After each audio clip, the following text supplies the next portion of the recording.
Om Swastiastu.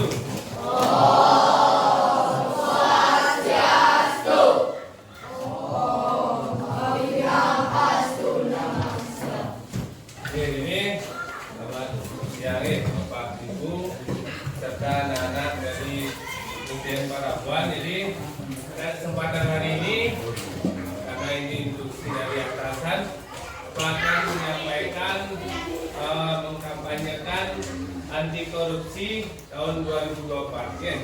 Jadi hari ini akan sosialisasikan bagaimana pencegahan korupsi di lingkungan pemerintah Kabupaten Bangkit.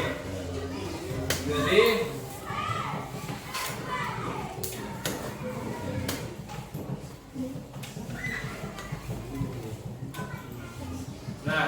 adapun yang melatar belakangi dari kegiatan hari ini tentang kampanye dari anti korupsi, yang pertama itu adalah masih banyaknya kasus korupsi yang terjadi di Indonesia. Jadi menurut ICW, Indonesian Corruption Watch, mencatat bahwa negara telah mengalami kerugian sebesar 747 triliun ya, itu dari praktik korupsi sepanjang tahun 2020. Kemudian yang kedua, edukasi dan kampanye merupakan hal yang sangat penting ya, sebagai bagian dari pencegahan tindak korupsi. Jadi itulah hal yang melatar belakangi tentang sosialisasi kegiatan kampanye anti korupsi hari ini.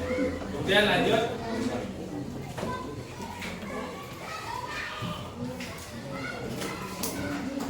Nah, tentunya Bapak Ibu dan anak-anak semua harus memahami tentang dasar hukum dari pemberantasan korupsi. Jadi kita lihat yang pertama, adapun dasar hukumnya. Nah, itu Bapak Ibu dan anak-anak bisa dilihat. Itulah dasar hukum dari sebelum reformasi yang dari tahun 1957 sampai 1980. Itu sebelum reformasi, tentang dasar hukum dari anti korupsi. Kemudian, nah ini dia setelah reformasi, adapun dasar hukumnya yang mengayomi atau yang mempayungi dari anti korupsi, yaitu yang pertama ada tentang PPR, kemudian ada yuridis, dan ada Undang-Undang Nomor 30 tahun 2022. Jadi anak-anak, Bapak Ibu, anak-anak semua harus paham tentang dasar hukum yang mempayungi tentang korupsi. Nah, tentunya Bapak Ibu dan anak-anak harus paham apa sih itu korupsi. Jadi korupsi itu asal katanya itu berasal dari bahasa Latin corruptio, yang berarti busuk. Kemudian bahasa Belandanya korupti, kemudian diindonesiakan menjadi korupsi. Itu asal katanya. Kalau dilihat dari Kamus Besar Bahasa Indonesia, apa itu korupsi? Korupsi itu artinya penyalahgunaan, penggelapan uang, kemudian yang semuanya untuk kepentingan pribadi dan golongan. Itu kalau di Kamus Besar Bahasa Indonesia.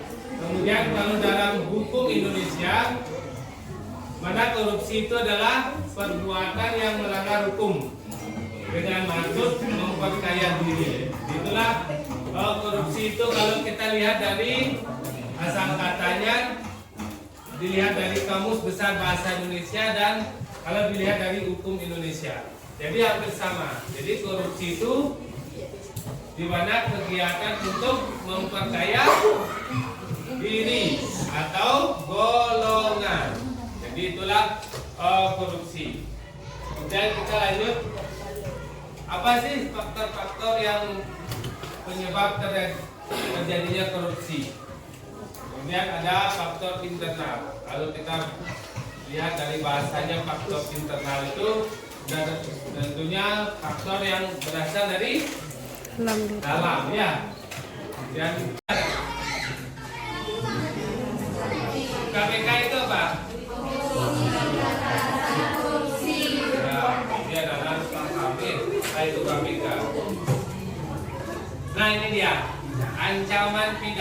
bagi orang yang melakukan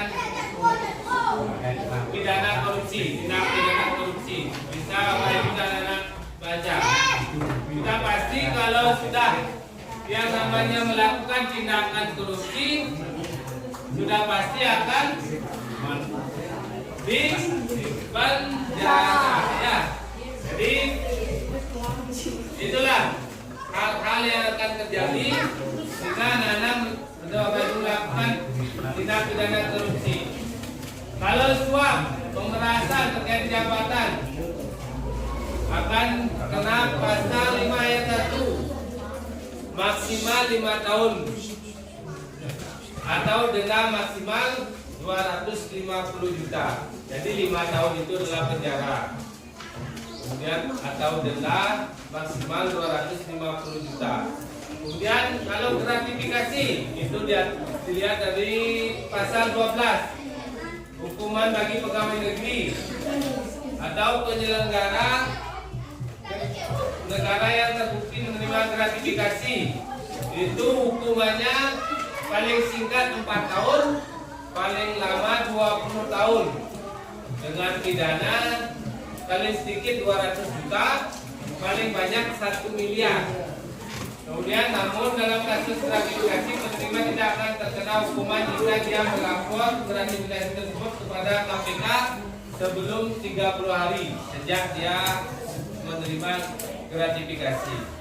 Nah, setelah Bapak Ibu dan anak-anak melihat ancaman pidana ini, apakah anak masih berani untuk korupsi?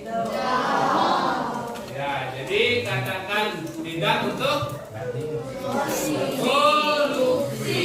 Ya. Jadi sudah paham kan? Itulah ancaman pidana kita melakukan korupsi.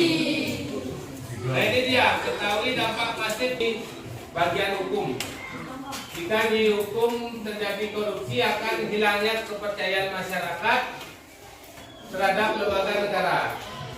Kemudian kalau dampak korupsinya di bidang pendidikan, kalau di bidang pendidikan meningkatnya potensi menurunnya kualitas SDM bangsa. Kemudian kalau dari bidang sosial meningkatnya angka kriminalitas, keterbatasan akses. Nah itulah dampak-dampaknya. Bidang ekonomi menghambat sektor industri.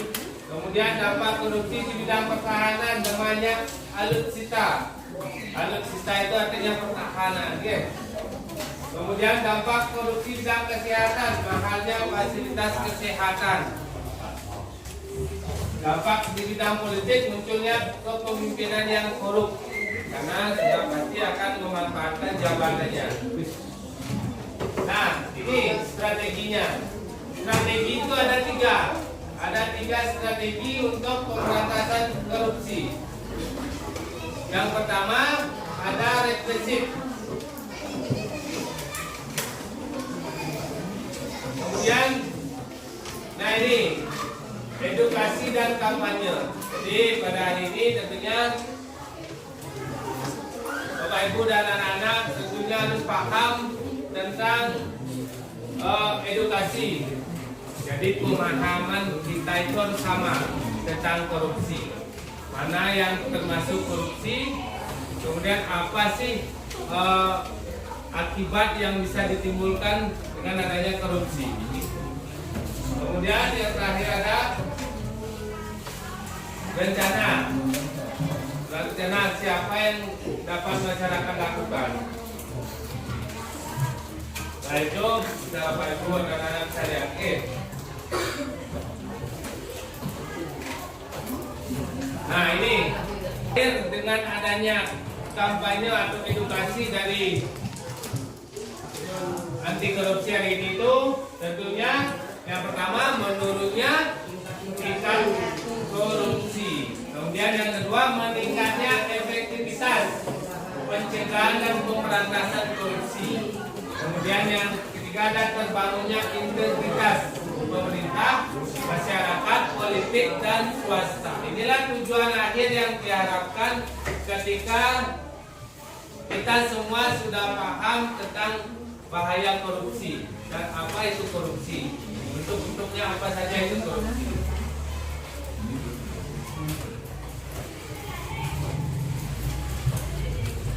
Nah ini dia nilai-nilai dari.